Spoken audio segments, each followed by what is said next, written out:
The BMA, when we look at the BMA, Bermuda, and the insurance industry here from London and from Lloyd's, I have to say that I want to pay tribute to the work that the BMA has done, because I believe that they have been absolutely fundamental to the development of the Bermudian insurance industry, and they have developed and become more and more important. And I believe that the BMA are absolutely critical to the future success of the Bermudian industry, and I would like to pay great tribute to Jeremy and his colleagues and Gerald for the work that they do.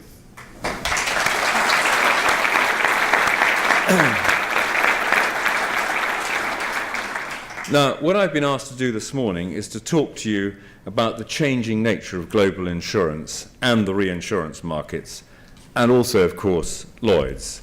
But I want to say at the outset, I do this with some trepidation, as I stand in front of a large number of very seasoned professionals, and here I am, only 3 years into insurance.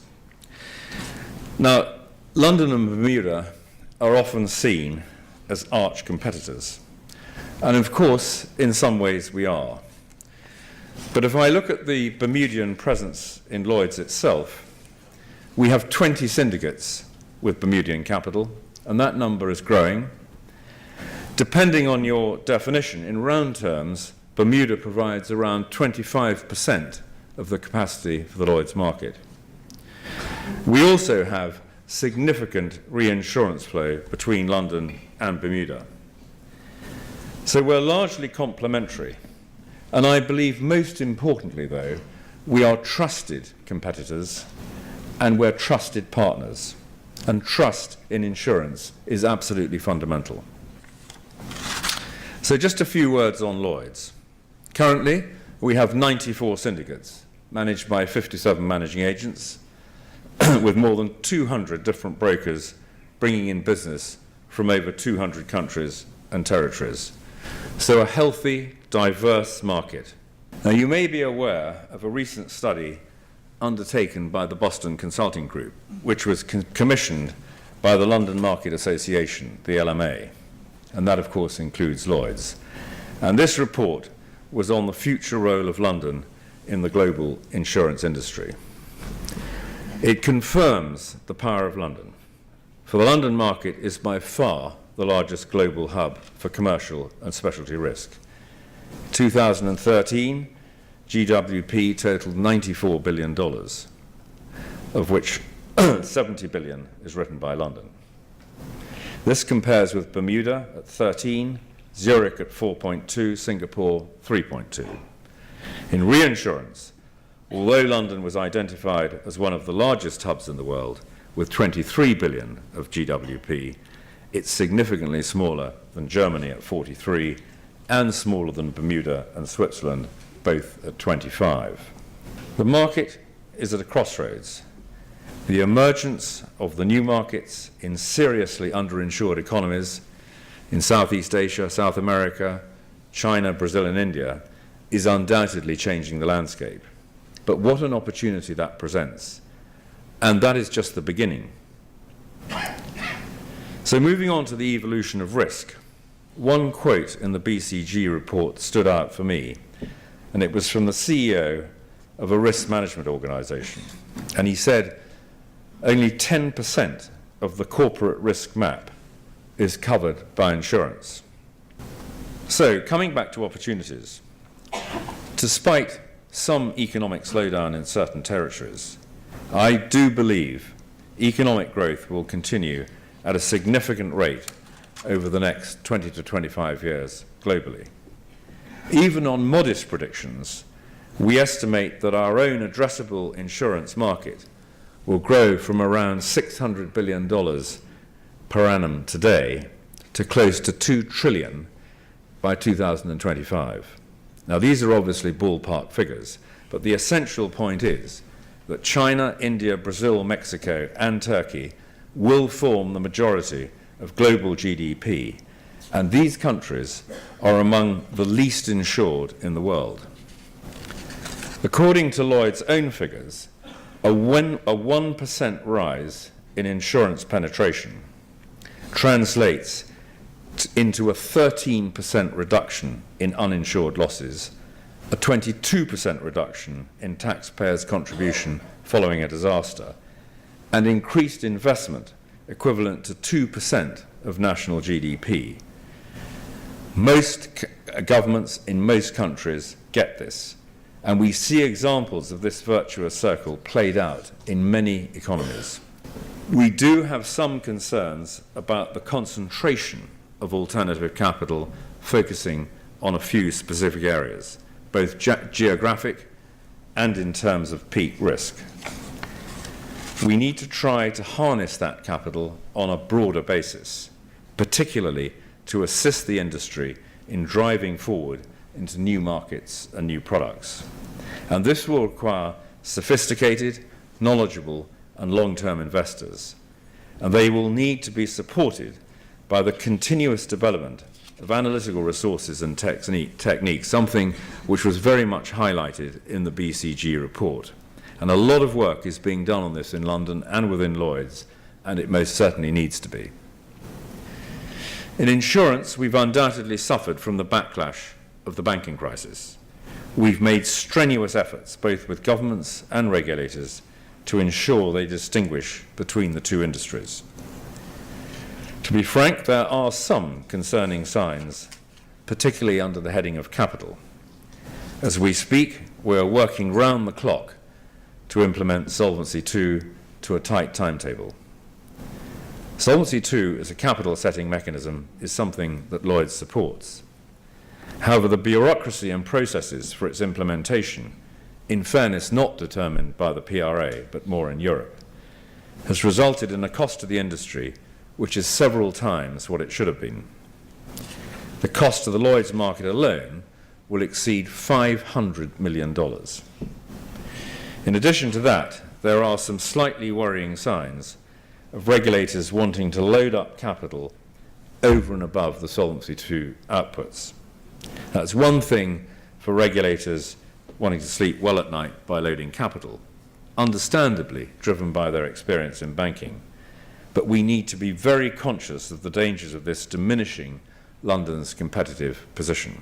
So, ladies and gentlemen, I believe that the future facing London and Bermuda, indeed the industry as a whole, is a bright one. We have a truly extraordinary opportunity over the next decade. One of the great pleasures of becoming part of the insurance industry, admittedly very late in my life, is the extraordinary social and economic value that insurance provides for countries, economies, businesses, and therefore, most importantly, communities and people. We play a vital role in the sustainability and growth of global economies. We don't always do a good job in communicating this. When you look around the world and look at the extraordinary level of underinsurance in the higher growth economies, we know we must tell the story better.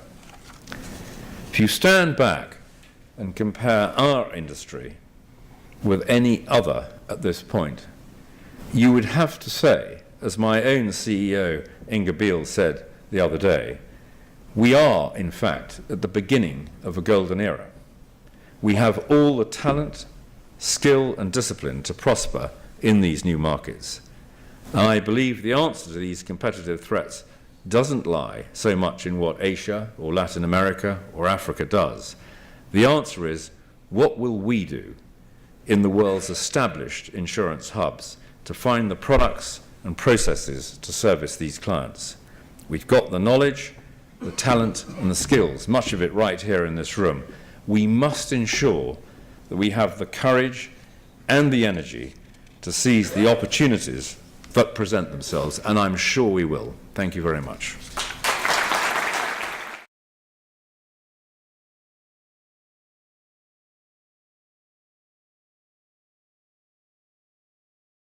Has traditional reinsurance effectively been redefined, or is it just the new normal and it's part of the world that we're going to continue to experience?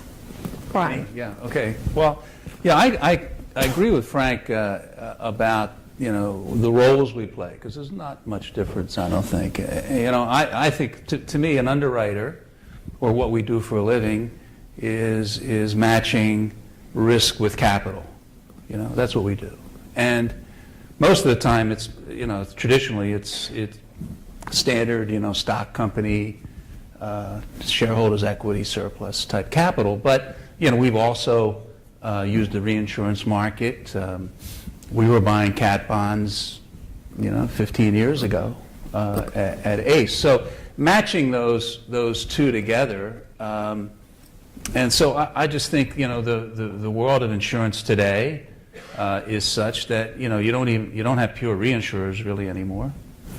So companies have insurance, they have reinsurance, they take risk in, maybe they take it into the insurance piece, maybe they take it in the reinsurance piece, they lay it off some way. And so I just think that if you define yourself that way, then this is just another way of doing your job, and should, if you're doing it right, help you get the best use of the capital that is your own capital, make you more efficient, and give a better product to the market. So I'm not that overly concerned about it, frankly.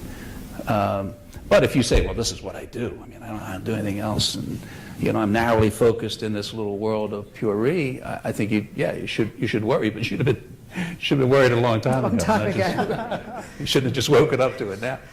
Mike, any other different things? Yeah, I'd take from where Brian left off, and then also John Nelson's comments earlier. If we view the world as only the products and solutions existent today, then competition among capital to be the provider is not necessarily all good. It's just entertaining and not necessarily moving the industry forward. However, if we think of it in the frame of the solutions that could be, and if we think of it in the underinsured needs around the world, now we get excited because we really have the kind of capital potential that could match to the needs to advance civilization. That's exciting. That gets me energized. I think two things are really interesting. One is the conversation has shifted rather dramatically in the last half of a year. If you go back a year ago, so distant history, a year ago, it was all of the asset managers were coming to the underwriters and saying, look, you just go over here and do no harm, and I'll take care of the rest. And it was a very one-sided conversation. And in the last few months, it shifted almost entirely to where people remember that the gatherers of risk, which is what we do really through our underwriting, really have a big say in this game, and in fact are the key to the whole process to match risk to capital. So that is a changing dynamic that is very positive because it reminds us that underwriting is still at the center of the art and is still a set of skills.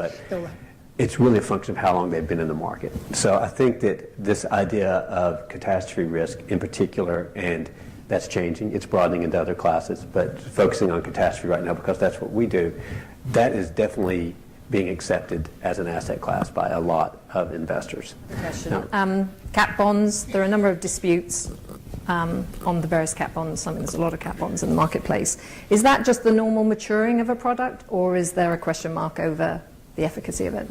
I think there's 6 outstanding right now. There's major disputes going on, but I think that's normal in the order of things. We don't have any disputes in the insurance industry for standard products. Please, really. And so it's bound to happen. We've had parametric triggers. We've now got mixtures. We've got indemnity and so forth going on. Eventually, I think that it will be accepted that there's a more standard way of dealing with some of these issues, and I don't see that as a major blocker to the future. The observation I would make to start with is that it's a view I hold very firmly, is that it is no part of a regulator's role to prevent entry into an industry.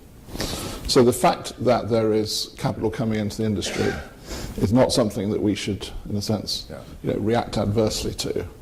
Moreover, putting my sort of central banker's hat on for a moment, it seems to me this point that was made about the emergence of insurance as an asset class is quite logical, actually, which is, in a world of persistent, very low interest rates, and a world, and I say this offering no view on anybody's monetary policy, including the UK's, where there's a strong argument that actually my colleague Ben Broadbent has put forward, which is that interest rates on average are going to remain lower for the foreseeable future. that the emergence of alternative asset classes is actually entirely logical in that world, and that's what we're seeing happen. So all of that, I think, as a regulator, we say, that's what's happening, and it's no part of our job to prevent that happening. The emphasis then, as you say quite rightly, John, is to say, well, what are the things we're concerned about? We're absolutely concerned about underwriting standards. I think Mike's point is absolutely right there. And we're obviously also concerned about the robustness of the management of risk and the spreading of risk, which is obviously where the particular reinsurance point comes in. So those should be the points of our focus to ensure that, let's say, given that we've got new capital coming in, to which we should have no objection, don't have an objection, that the process maintains the prudential standards that we expect. And I think that's where we fit in. Final thing I would say is it does seem to me also to make the point about the growth and capacity that in a world where there is a growing demand for insurance, that this sort of development of alternative capital does have the possibility for concern or abuse or misuse or being taken too far in the future. Right now, I think that I just would like to make the point that the effect of the alternative capital is to actually de-lever the industry significantly. So it's a very different, right now, in this stage of the development, very different from like the mortgage securitization, which was a process of adding leverage. What it really is taking a risk off of levered balance sheets onto unlevered balance sheets. And also, I think that if we think about alternative capital not as a group of new people showing up at the party, and think of it as a technological advancement of what it really is, which is channels to more pools of capital. If you have access to deeper pools of capital, that should add stability unless it's abused. Well, let's be very clear about where the risk lay, because I think, as you say, the likelihood of it evolving to something less stable or abusive is real, and the thing we really ought to all be thinking about, because that drives to the heart of trust in the system, and we don't need distrust in our system. And where that comes is where there's a disconnect between the ultimate holder of the risk and where the risk was understood and placed. And the more that adds leverage distance, it has great opportunity for there to be new clashes in exposure that are unrecognized, and when they come due are unpayable. That, in essence, is the story of the real estate crisis, and that is the risk here, because the risk is being removed from those that took the risk. The advantage of the integrated model is you're betting with your money. Now, those of us who are deeply in the industry kind of smirk a bit at that. All models are fallible, and there's nothing about cat models that say that they're perfect. The recency effect we've seen too many times. So I get very nervous about the level of trust in the cat models. That's where we are, right? But it's how do we get new categories of trust and risk? That's where the great opportunity is and where the great mind share has to go. And it won't start with big bangs. It will start with little tests, and it'll grow into something meaningful. But we've got to get on that journey in a more authoritative way. In terms of cyclicality, though, one more point. Look, one thing about insurance, I can guarantee every time there is more capital than there is available risk, we will skeeter off into inadequate pricing. It will happen every time. It's a combination of human optimism and the fact that we are the only industry we know of where we don't know the costs of goods sold. We just don't know. And we will screw up, go over cliffs, and need to recover. That we recover imperfectly is the fact that from time to time the industry will be forced to recognize a simple fact. We will make mistakes, and some of them will be big, and we will remember that in the risk business there is always an unknown, and sometimes it's really big. The alternative capital, the ILS market in particular, has gravitated to the big bang cat, right? The reasons for that, rates online match nicely with interest rates and non-correlation and everything. If it breaks out of that, and one would assume over time that happens, it gets into a messier area of the insurance business. Right? It gets into a messier area where you're going to have, it's not as simple. An event happened, reinsurance pays quickly. It's not going to be as easy to break out into that area. and it's still reinsurance. And so the real question for alternative capital is how does it get into the mainstream world of insurance, and how does it get into insurance? We sold our clients on continuity and stability, particularly in London and Lloyd's. And so the big question amongst a lot of my clients is this new capital here for the longer term?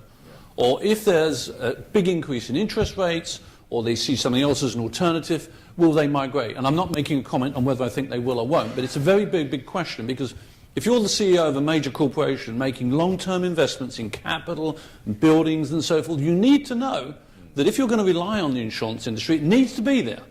It needs to be there for the long haul. That's why I think Mike's point is so right about looking at that longer-term effect of the additional capital coming in.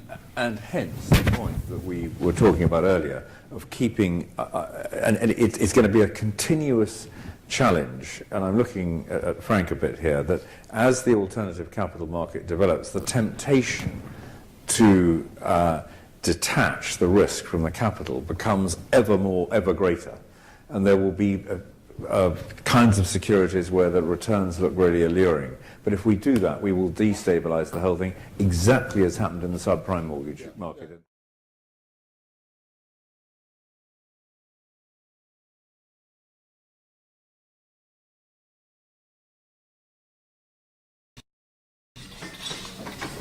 So insurance is a critical financial service without which economies and societies would struggle very badly.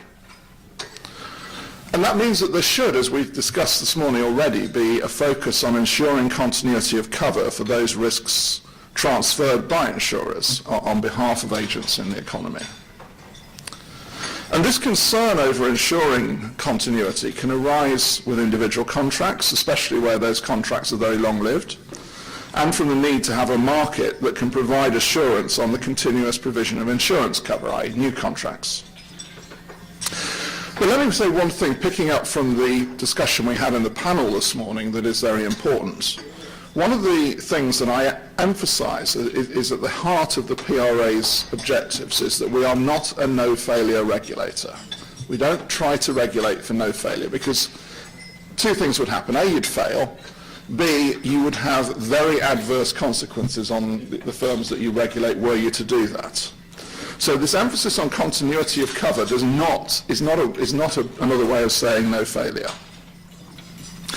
But this emphasis on continuity does help, I think, to explain the two objectives that the PRA has in terms of our regulation of firms: safety and soundness, expressed in terms of the risks to the financial system. And then for insurance firms, but not for banks obviously, the protection of policyholders. So interestingly, we have two objectives in statute for insurers and one for banks in the UK. Now, again, risk of stating the obvious, the financial crisis did not prompt nor did it result from failures in the mainstream insurance industry.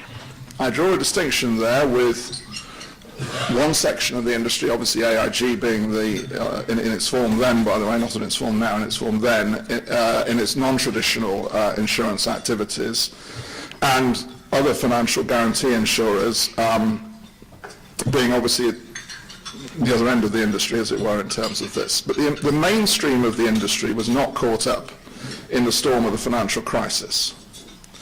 But it is, of course, a matter of historical record, as we were discussing this morning, that insurers can fail. And that record, therefore, gives us lessons in terms of the regulation we do. But it also, I think, helps to shape what we mean by this question of we are not regulating to avoid failure. So now we come on to the last area that I wanted to talk about, and it comes back to this point about no failure.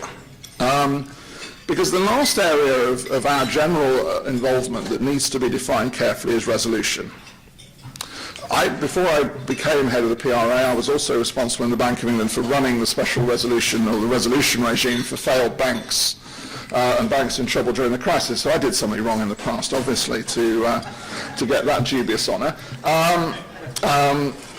But one of the things that you realise when you're involved in that type of work is that special resolution regimes, which exist increasingly for banks and should do, are a very powerful tool in that they enable the resolution authority to change property rights outside the framework of normal insolvency law. Now, therefore, that power should only be used when absolutely necessary. Government lawyers in the UK used to talk to me about Henry VIII powers. I thought this was something to do with chopping people's heads off, which is actually, Bank of England's asked for many powers over the years, but that's not one of them, I can assure you. It turns out actually to be to do with the dissolution of the monasteries, because Henry VIII was a bit free with property rights in that sense. Now, the normal approach, as we were saying earlier this morning, for dealing with an insurer that ceases to write new business is to put the insurer into what's typically called a solvent runoff, whereby the authority to write new business or take new premiums is withdrawn, and the liabilities are paid out as they fall due. And that can obviously be over a very lengthy period. In some cases, insolvency can be an appropriate means of winding down and liquidating some insurers, and as we have, there's an insurance guarantee scheme to go alongside that to compensate covered policyholders. And in the UK, that set of arrangements has been used successfully to deal with small and medium-sized insurers, and also to deal with larger insurers, of which Equitable Life is one. And as I mentioned this morning, it's an interesting fact that 1/3 of the insurers that are authorised by the PRA are in some form of runoff. It's 1/3 by number, not 1/3 by volume of activity, but it is a large number. It's actually 1/3 of about 450, actually. Now, the prospective insolvency of a larger insurer could, though, in some circumstances, carry the potential to create risks to financial stability. And that makes it an unsuitable means of dealing with failure if the runoff was regarded as unstable. And that's what lies behind the Financial Stability Board's designation of globally significant insurers, and in the revisions that the Financial Stability Board has made to its key attributes of effective resolution in respect of insurance. Now, the thing I would stress here, just going back to my key point about insurance and the nature of the risks, is that if runoff, as has been proved to be the case, is an appropriate regime to use, and it seems to me it usually is, then we should not use special resolution tools which involve interfering with property rights when they're not needed. That's to me crossing the wrong side of the line, because this power to change property rights is something that we should use extremely cautiously. There may well be cases for it. Cases of firms that take risks which can disrupt the payments to savers, disrupt the payment of critical insurance policies, and the adverse consequences of that disruption create pressures to use other means involving, in the limit, taxpayer money. So there are cases, but those cases should be evaluated very carefully, and it's very important, just to stress this point again, not to jump to that conclusion immediately. Where the failed insurer could threaten those critical payments, where the failed insurer could have macroprudential consequences in terms of fire selling of assets, then it can be appropriate. But it should not be the starting point. And that's the point that the FSB has made in its key attributes. And the key attributes stress that there are cases where it is sensible to enable the rapid transfer of insurance business, to enable the preservation of continuous cover, and there are cases where it would be important to be able to have tools that would offset these difficult effects on asset markets. So in thinking about resolution regimes, and going back to the point we touched on this morning, it is very important, I think, just as in banks, that we do not consider that we're operating in a no-failure regime. That we have the tools to deal with failure, that we have the capital regime that's consistent with those tools, but that we keep the principle very carefully in mind. So let me finish just with the very quick summary. Insurance, to me, is a critical financial service. It's critical to supporting economies and societies. The critical nature of the service supports the case for firm-level supervision to promote safety and soundness and to promote the protection of policyholders.